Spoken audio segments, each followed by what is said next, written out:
बिस्मिल्लाहिर्रहमानिर्रहीम, अस्सलाम वालेकुम। लाखों करोड़ों दुरूदो सलाम मोहम्मद मुस्तफ़ा सल्लल्लाहु अलैहि वसल्लम और आले मोहम्मद पर। मैं हूँ उमर दराज गोंदल और आप मेरा यूट्यूब चैनल देख रहे हैं। नाज़रीन, मैं आपके सामने एक ब्रेकिंग न्यूज़ लेके आया हूँ कि इससे पहले हम आपको बताते रहे हैं कि इमरान खान की जेब में ये कार्ड है या अपोजिशन की जेब में ये कार्ड है। मैच दिलचस्प है और चूँकि कल कौमी असम्बली का इजलास होना है, हंगामा खेज इजलास है और आज से काम शुरू हो गया है।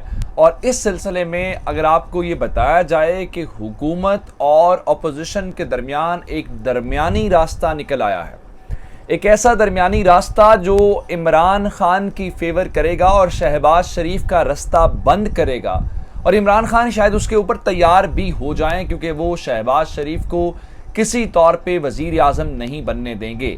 लेकिन एक इम्पॉर्टेंट सवाल ये है कि सारे मामले के अंदर इस्टेब्लिशमेंट का क्या रोल है, इस्टेब्लिशमेंट क्या चाहती है।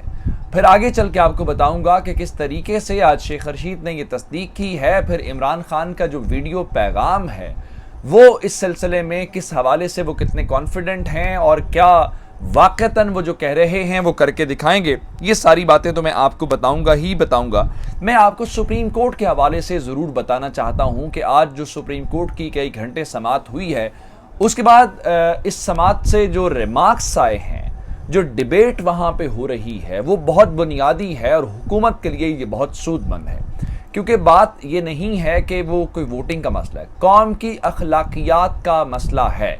और आज पार्टीज़ को भी, जो सियासी जमातें हैं, उनको भी थोड़ा सा खींचा गया है कि आप ये क्या कर रहे हैं। फिर जो आज सुप्रीम कोर्ट बार ने वहाँ पे जवाब जमा कराया है, हुकूमत ने सुप्रीम कोर्ट बार के ऊपर एक बड़ा इल्ज़ाम लगाया है। और फवाद चौधरी साहब ने, जो आम तौर पे ऐसी बात नहीं करते, हालांकि ख़ुद उनका लॉ से ताल्लुक़ है, उन्होंने बड़ी खुल के बात की है। किस तरीके से मैं आपको बताऊंगा।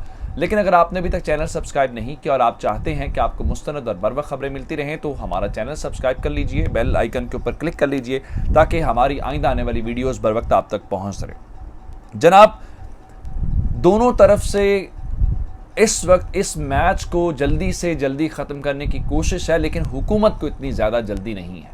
आज चीफ जस्टिस ने ये कहा है कि हमें नहीं अंदाज़ा वोटिंग किस दिन होगी, लेकिन अब इस दौरान जो सियासी लोग हैं और जो सहाफ़ी हैं, जो ख़बरें ला रहे हैं, जो इंडिकेटर्स दे रहे हैं, ये आज शेख रशीद ने भी कहा कि जनाब बस आज से खुशखबरियाँ शुरू हो जाएंगी। इमरान खान के लिए एक ऐसा रास्ता हुकूमत की कामयाबी और अपोजिशन की उम्मीदों के ऊपर पानी फिरे, और जितनी आपने इन्वेस्टमेंट की हुई है, जितनी उम्मीदें और लारे आपने दिलाए हुए हैं, उसका भी कबाड़ा हो। और वो अरकान जिन्होंने इमरान खान से बगावत की या अपोजिशन से मुबैना तौर पे पैसे लिए, जो कि अभी तक साबित होना बाकी है, तो जनाब उनके मुस्तकबिल के ऊपर भी अगर रेड क्रॉस लग जाए तो ये कैसी बात है। मैं आपको बताना ये चाहता हूँ कि इमरान खान किसी सूरत ये नहीं चाहते, उनका अपनी हुकूमत जाना तो अलग बात है, लेकिन उससे ज़्यादा ज़रूरी उनके लिए ये है कि वो शहबाज शरीफ का रास्ता रोकें। और ये आज की बात नहीं है, इमरान खान पहले भी शहबाज शरीफ को ही अपने लिए ख़तरा समझते थे और उनको टारगेट भी करते थे,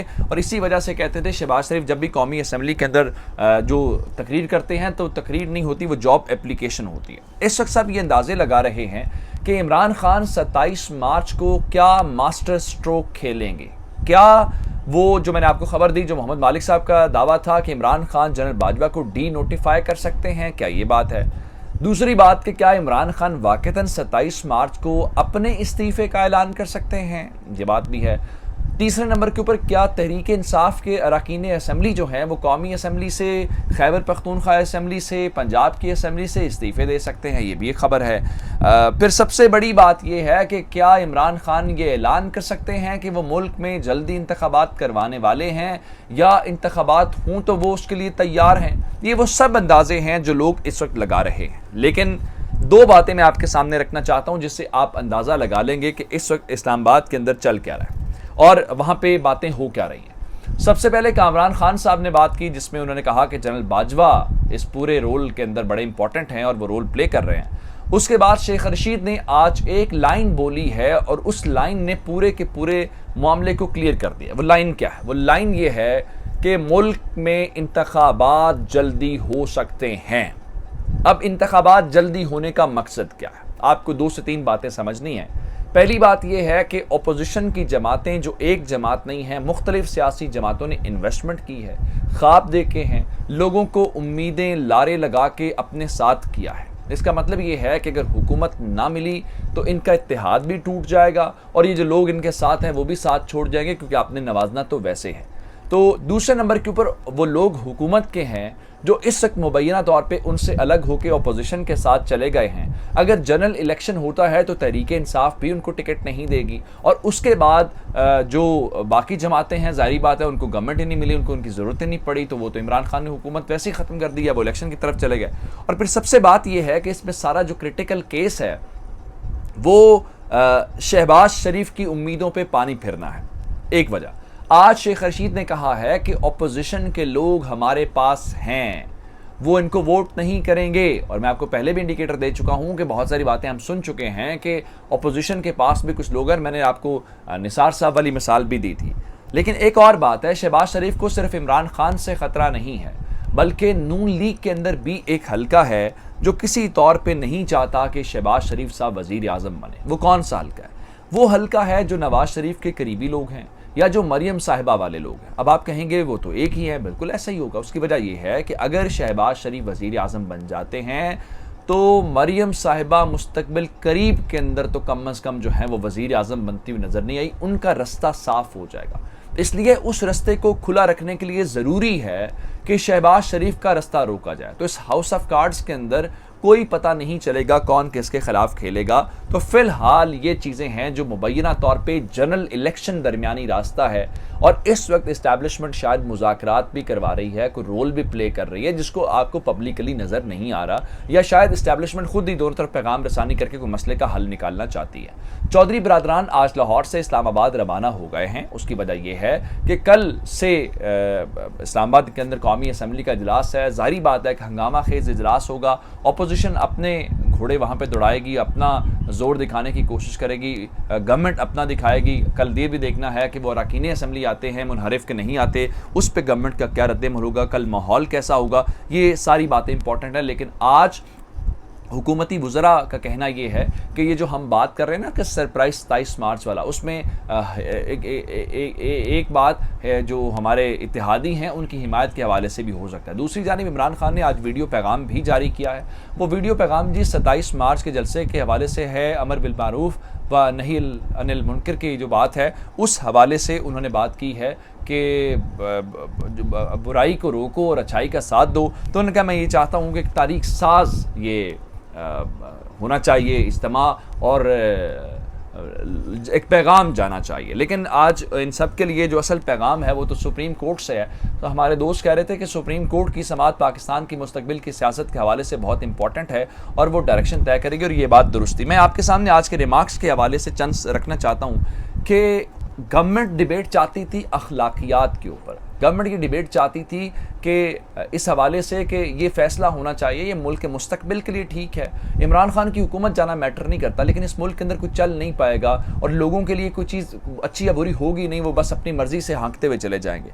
आज चीफ जस्टिस ने क्या कहा? चीफ जस्टिस ने कहा कि मगरिब में लोग इख्तलाफ नहीं करते, इख्तलाफ करते हैं लेकिन अपनी पार्टी के अंदर रहते हुए करते हैं। फिर जस्टिस एजाजुल एहसन साहब ने ये बात की है, उनका बड़ा शानदार था। उन्होंने कहा कि 4 मौक़ों के ऊपर पार्टी डिसिप्लिन की पाबंदी बहुत ज़रूरी है। और फिर जस्टिस मुनीब अख्तर साहब ने बताया कि जो सियासी जमातें हैं वो भी तो इदारा हैं, और अगर इदारों के अंदर डिसिप्लिन नहीं होगा तो पार्टी डिसिप्लिन अगर नहीं होगा तो इसका मतलब है कि अगर वो इदारे हैं तो वो इदारा भी तबाह हो जाएगा।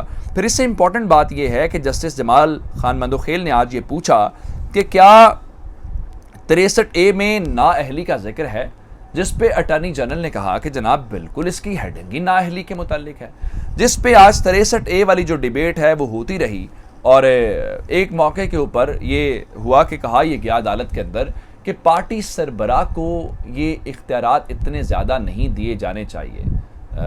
लेकिन दूसरी जानिब उन्होंने कहा कि अगर आप इख्तलाफ की बुनियाद के ऊपर लोटों की भी हिमायत या लोटों को भी कोई जस्टिफिकेशन नहीं मिलनी चाहिए।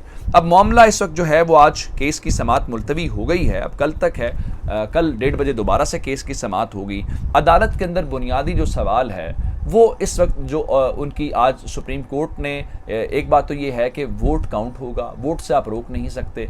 दूसरे नंबर के ऊपर कोर्ट ने एक मौके पे ये कहा है कि अभी आप वोट डालने तो दो, उसके बाद देखेंगे। लेकिन सुप्रीम कोर्ट के हवाले से आज हुकूमत ने एक बहुत बड़ा, सुप्रीम कोर्ट बार के हवाले से मैं माजूर चाहता हूँ, सुप्रीम कोर्ट बार के हवाले से बहुत बड़ा इल्ज़ाम लगाया है। और वो सुप्रीम कोर्ट बार चूँकि एहसन भोन साहब हैं और ये आसमा जहांगीर ग्रुप से हैं, तो ये सारे का सारा वही ग्रुप है जिसने इधर आसमा जहांगीर कॉन्फ्रेंस कराई और नवाज शरीफ साहब की तकरीर भी करवाई थी जजेस और इदारों के ख़िलाफ़।